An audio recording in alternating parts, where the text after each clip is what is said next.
তাকে শারীরিকভাবে লাঞ্ছিত করেছিল। তখন ইউনূস শরীফও ছিলেন সে হামলা শিকার। সেই ঘটনার প্রতিবাদে আমরা ভোলা শহরে আন্দোলন করেছি। ফ্যাসিস্টের সেই আওয়ামী সময়ের প্রশাসনের সন্ত্রাসীদের রক্তচক্ষু উপেক্ষা করে আমরা আন্দোলন করতে পিছু পা হয়নি। আমাদের অধিকার আদায়ের জন্য আমরা সেই সময় রাজপথে নেমেছিলাম। আমরা বিজয় অর্জন করে ঘরে ফিরেছি। সেই রতন চেয়ারম্যানের বিরুদ্ধে আমরা মামলা করেছিলাম প্রেস ক্লাবে সকলের সামনে। সে ক্ষমা চেয়ে জরিমানা দিয়ে আমাদের কাছ থেকে সেই ঘটনার সমাধান করতে হয়েছে।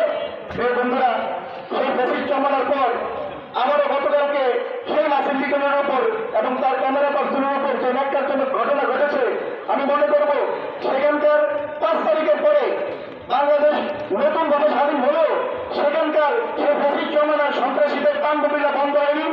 পুরনো নতুন মোড়কে পুরনো সন্ত্রাসীরা আবারও সেখানে সন্ত্রাস এবং তাণ্ডবলীলা চালাচ্ছে। তারই ধারাবাহিকতায় নাসির লিটনের তার ক্যামেরা পার্সনের উপর হামলা এবং বিপুল চালানো হয়েছে।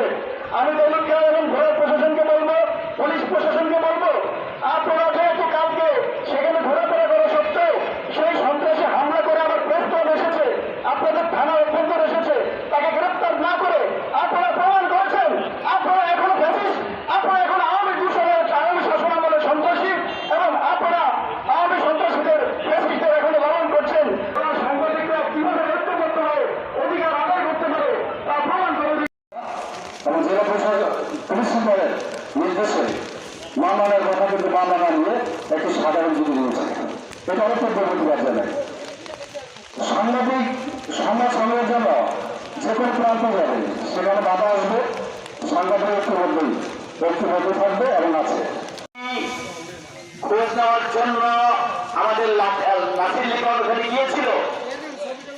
সেই দুর্নীতিকে প্রশ্রয় দিয়েছে ওখানকার প্রশাসন, দুর্ঘটনার প্রশাসন, এবং পরবর্তীতে তারা ওই চোরদের এখন মিছিল চলে, মত করে তারা নাকি মত সন্ত্রাস করে তারা সাংবাদিকদেরকে তাড়ায়।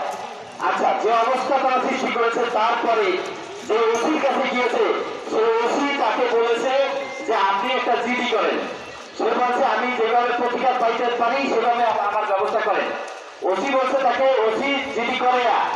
তারপরে এখন বলতেছে জিডির মাধ্যমে তার এর বেশি কিছু করা যায় না। এই বদমাইশ ওসিও এই দুর্নীতির সাথে জড়িত, ওই চোরদের মদত চাপা, চোরদের বাবা। কাজী এই ওসিকে প্রত্যাহারের যে সিদ্ধান্ত এসেছে আমরা সেই দাবি জানাচ্ছি। পাশাপাশি সাংবাদিকদেরকে ঐক্যবদ্ধ থাকার জন্য বলছি, এই সংগ্রাম নিয়ে আমাদের সামনের দিকে আরো আগাতে হবে, আরো সামনের দিকে যেতে হতে পারে।